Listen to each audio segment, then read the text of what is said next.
नमस्कार, बहुत स्वागत आपका। मैं हूं आपके साथ मनूरा सक्सेना। बाबरी जैसी मस्जिद के लिए 11 पेटी चंदा मिला है, नोट गिनने की मशीन मंगाई गई और 93 लाख ऑनलाइन ही मिले।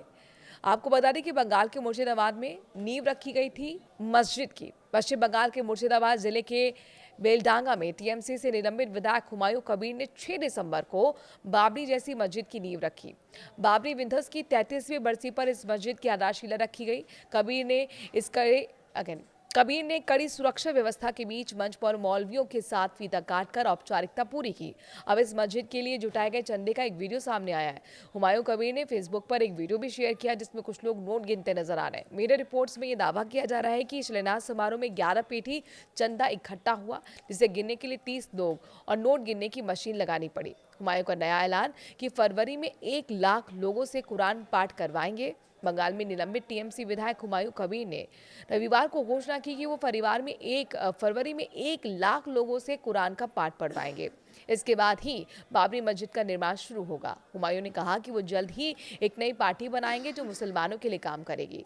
वो 135 सीटों पर चुनाव लड़ेंगे। इसके अलावा वो ओवैसी की पार्टी के संपर्क में हैं और अलायंस भी कर सकते हैं। मुर्शिदाबाद बाबरी मस्जिद को लेकर विवाद की टाइमलाइन भी जान लीजिए। 28 नवंबर को मुर्शिदाबाद के बेलडांगा में कई जगहों पर बाबरी मस्जिद के शिलान्यास के पोस्टर नजर आए। लिखा था 6 दिसंबर को बेलडांगा में बाबरी मस्जिद का शिलान्यास समारोह होगा। पोस्टर पर हुमायूं कबीर को आयोजनकर्ता बताया गया था। इसके बाद विवाद बढ़ गया था। बीजेपी ने इसका विरोध किया तो वहीं कांग्रेस नेताओं ने इसका समर्थन भी किया। 3 दिसंबर को टीएमसी ने मामले से खुद को अलग किया। बयान में कहा गया कि कबीर की इस घोषणा से पार्टी का कोई संबंध नहीं है और एक और पार्टी नेता ने कहा कि हुमायूं कबीर ने विवाद इसलिए खड़ा किया है ताकि उन्हें रेटनगर सीट से विधानसभा चुनाव में टिकट मिल सके। हुमायूं मौजूदा वक्त में मुर्शिदाबाद की भरतपुर सीट से विधायक हैं।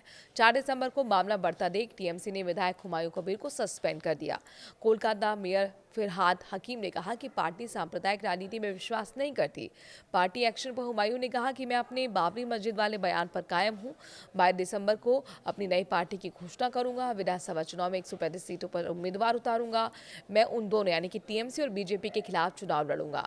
हुमायूं ने यह भी कहा था कि 100 मुसलमान शहीद होंगे तो वो 500 को ले आएंगे। मुर्शिदाबाद में बाबरी मस्जिद बनाने को लेकर मीडिया से बात करते हुए 28 नवंबर 2025 को हुमायूं कबीर ने एक और विवादित बयान दिया था। उन्होंने कहा कि जो कोई उन्हें रोकने की कोशिश करेगा उसे गंभीर नतीजे भुगतने होंगे। अगर 100 मुसलमान शहीद होंगे तो वो अपने साथ 500 लोग लेकर आ जाएंगे। ये पूरा विवाद नवंबर 2024 में शुरू हुआ था। तब टीएमसी विधायक हुमायूं कबीर ने अयोध्या वाली बाबरी मस्जिद की छोटी प्रतिकृति बनाने की बात कही थी। जब बाबरी नाम के इस्तेमाल को लेकर विवाद खड़ा हो गया तब उन्होंने कहा था कि बाबरी मस्जिद मुसलमानों के लिए भावनात्मक मुद्दा है। इसके बाद दिसंबर 2024 में ही बीजेपी ने मुर्शिदाबाद में राम मंदिर बनाने की बात कही। हालांकि तब भी बीजेपी नेता शंकर घोष का कहना था कि राम मंदिर को मस्जिद के जवाब के तौर पर नहीं देखा जाना चाहिए। मंदिर संस्कृति का हिस्सा है जबकि बाबरी मस्जिद का एक खराब इतिहास है। ये बंगाल कैसे बन सकता है? ये बंगाल में कैसे बन सकती है? आपको बता दें कि हुमायूं के इस कदम के बाद से आपने देखा कि किस तरह पश्चिम बंगाल के अंदर ही करीब 5 लाख लोगों ने एक साथ गीता पाठ पढ़ा था और यानी कुल मिलाकर अब धर्म युद्ध की एक मैदान पश्चिम बंगाल बन गया है। चुनाव से ठीक पहले इस तरह के विवादित और भी ज़्यादा मुद्दे आपके सामने आ सकते हैं। आखिरकार इस मुद्दे को लेकर आपकी क्या सोच है, क्या कहना चाहते हैं? कमेंट के जरिए अपनी राय ज़रूर रखें।